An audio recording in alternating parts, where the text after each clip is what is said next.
Oke, baik. Assalamualaikum warahmatullahi wabarakatuh. Selamat pagi semuanya. Kembali berjumpa di Teknisi UBD, ya.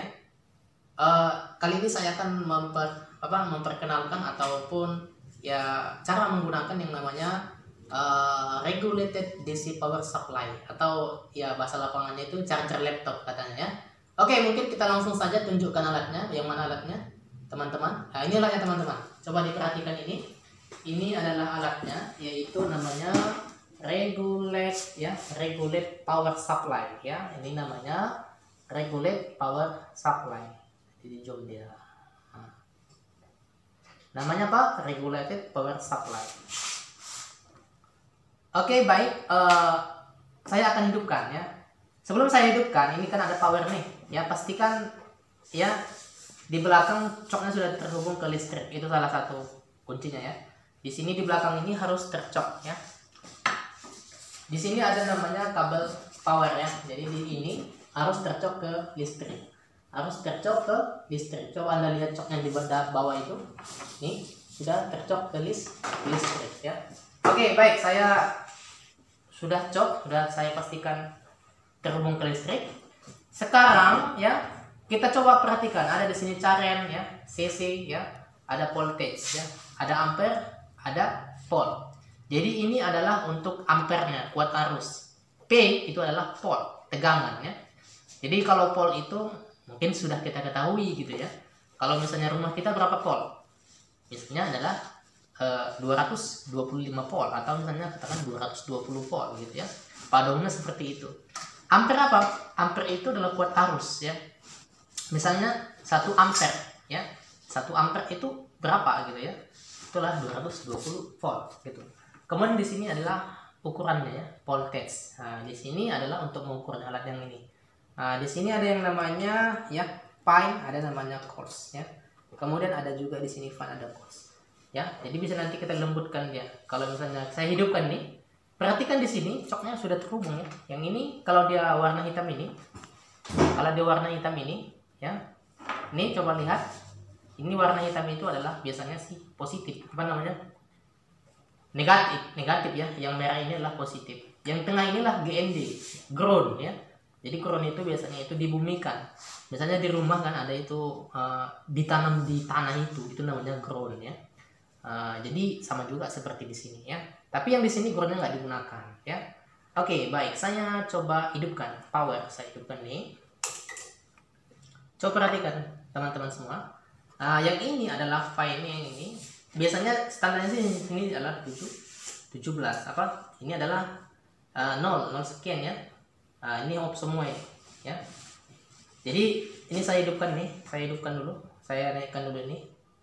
Ini saya naikkan. Ini saya tarik pelan-pelan. Ya. Ini sampai dengan menaikkan secara kasar gitu, ya. Ini saya turunkan dulu sampai dengan 29. Ini saya turunkan lagi. Ini, ya. Biasanya untuk motherboard laptop itu adalah 19,5. Ini untuk pelan-pelan, ya. 19,5. Coba kita turunkan. Turunkan. Ini kita turunkan sedikit. 19,5. Tambah lagi. Ini dia. 19,6. 19,5. Ini kita turunkan sedikit. Antara sekitar gini lah, 19,3, 19,4, 19,5 itu sudah bisa. Biasanya kalau di laptop itu, di model laptop itu kalau kita perhatikan, biasanya kan ada tulisan 15 volt gitu, ya. Ada 18,5. Sebenarnya itu adalah ya minimumnya, ya. Tapi kalau maksnya itu adalah 19,5 sebenarnya. Antara yang itu, misalnya range seperti itu bisa dihubungkan. 19,5 bisa nggak masuk ke 17 gitu, ya. Nah, bisa. Nanti kita buktikan. Perhatikan yang ini. Ini saya langsung perhatikan, ini namanya, ini ada misalkan adapter Dell, ya. Nah, ini kalau Anda perhatikan di sini ada output yaitu 19,5 volt atau misalnya 19,5, ya. Jadi bisa digunakan, ya. Oke, baik. Sekarang ini saya coba. Ini saya hidupkan. Jadi kita perhatikan, ya. Perhatikan di sini, ya. Jadi kalau kita menggunakan charger laptop itu, regulated DC power supply ini ya, power supply ini namanya biasanya kita sebut ya, kalau di lapangan namanya power supply. Perhatikan yang cocok untuk laptop, charger laptop ini. Misalnya saya ingin menghidupkan merek Hewlett Packard ataupun HP ya. Ini chargernya ya. Nah, ini dia jacknya. Ini saya hubungkan kemari. Nih laptop ini. Nah ini ya. Saya hubungkan. Kemudian kita cari ininya. Jadi ini tadi dari power supply-nya. Ini kita hubungkan kemari. Sebenarnya lebih bagus seperti ini. Kita lepas dulu, baru kita pasang seperti ini ya. Terus kita masukkan sini. Nih. Sekarang sudah terhubung. Kalau diperhatikan di sini di laptop ini akan menyala. Yang menyala itu adalah tanda ini power supply. Artinya arus listrik dari power supply ini sudah masuk ke laptop ini. Ini tandanya, lampunya, indikator. Jadi kalau lampu ini kan ada yang namanya tanda-tandanya sih. Harus Anda ketahui juga. Ada namanya WiFi yang ini ya. Ada power seperti ini. Ini belum saya hidupkan nih tombol nih. Ya, belum saya hidupkan tombol off yang ini ya. Jadi kalau misalkan saya hidupkan tombol on off, makanya nanti ini menyala. Ini adalah charger ya. Artinya hubungan listrik terhubung. Nah, itu dia. Kemudian ada ini icon ataupun indikator hard disk ya, indikator lamp ya. Ini lampu indikator.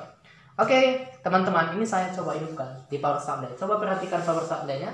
Saya akan nyalakan. Ya. Nanti perhatikan laptopnya menyala, nanti kita lihat ini akan berubah nih.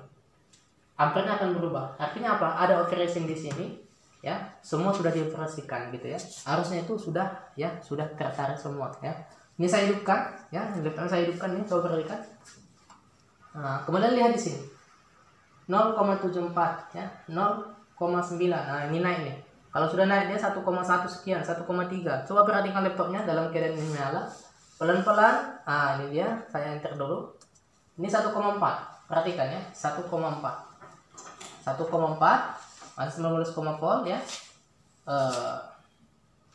Biasanya dia ya range-nya itu maksimalnya 1,5 gitu ya, 1,3 itu normal gitu ya. Jadi kalau misalnya dia tidak, istilahnya dia tidak menyala ya, tidak menyala layarnya gitu ya, layar laptopnya tidak menyala, maka ini nggak akan gerak gitu ya. Dia nggak akan seperti ini nanti ampernya, nggak akan tinggi ya, nggak sampai dengan 1,5 ataupun 1,4 ataupun di bawah dari 1,5. Misalnya dari 1000-an lah gitu ya, dari 1000-an. Karena ini menandakan artinya ya laptop itu hidup gitu. Kalau misalnya kita nyalakan misalnya tombol power on off-nya, tetapi dia tidak menyala sama sekali ya, tidak ada di sini tampilan, maka kita perhatikan ampernya. Nah, dia nggak ada ampernya gitu, tetapi ini ada. Nah, jadi itu tandanya ya, regulated DC power supply ini memberikan informasi juga sebagai tambahan ke kita sebagai teknisi ya, untuk menganalisa apakah motherboardnya itu bekerja atau tidak. Oke, nah itu cara untuk menggunakan yang namanya regulated DC power supply. Oke, baik, terima kasih.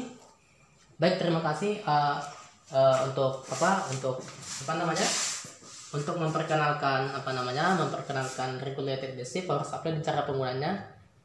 Mungkin ini saja, mohon maaf atas kekurangan. Kemudian saya tutup. Assalamualaikum warahmatullahi wabarakatuh. Selamat pagi teman-teman semuanya.